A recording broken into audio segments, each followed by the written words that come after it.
Assalamualaikum warahmatullahi wabarakatuh. Halo sobat setia Fakta Kehidupan. Tidak lupa kami sampaikan salam sehat, salam sejahtera. Semoga tercurah segala bentuk kebaikan dan juga kita semua dalam lindungannya. Seperti biasa, kita akan berbagi kisah dari yang unik, menarik sampai bikin nangis. Mari kita simak kisahnya.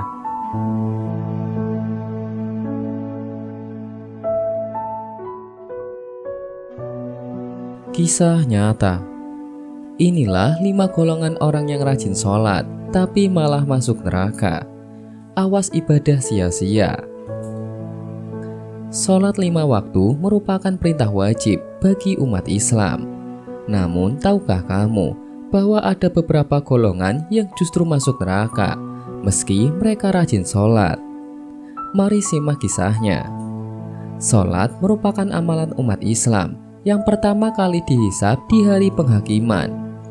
Rasulullah SAW bersabda, sesungguhnya pertama kali yang dihisab, ditanya dan diminta pertanggungjawaban dari segenap amalan seseorang hamba di hari kiamat kelak adalah sholatnya.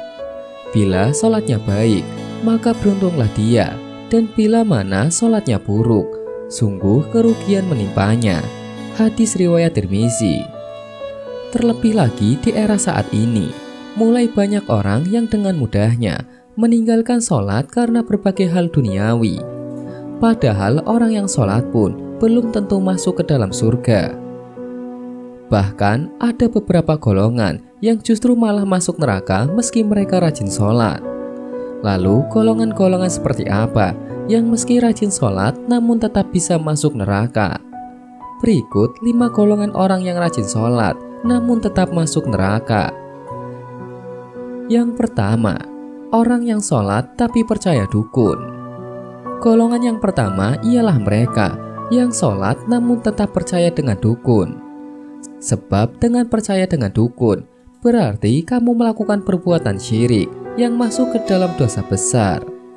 Rasulullah SAW bersabda, barang siapa yang mendatangi tukang ramal atau dukun, kemudian ia membenarkan apa yang dikatakannya itu, maka sesungguhnya ia telah ingkar terhadap apa yang telah diturunkan kepada Nabi Muhammad SAW. Hadis riwayat Abu Daud, At-Tirmidzi, dan Ibnu Majah. Yang kedua, orang yang sholat tapi suka bergunjing.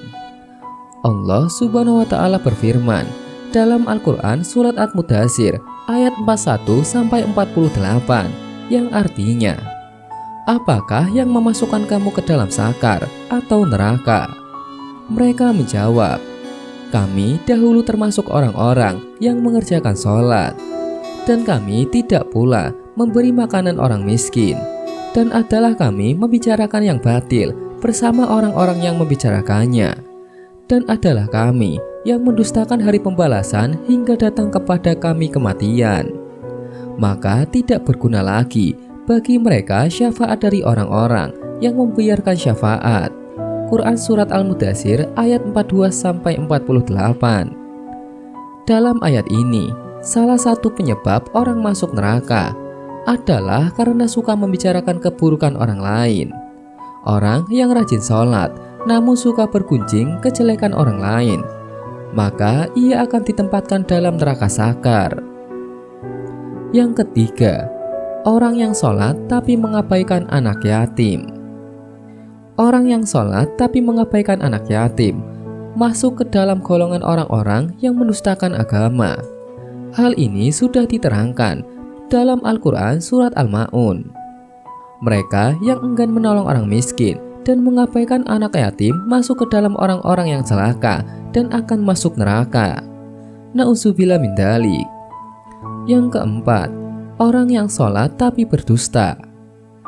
Berdusta merupakan salah satu dosa besar dan diancam dengan siksaan yang pedih di akhirat kelak.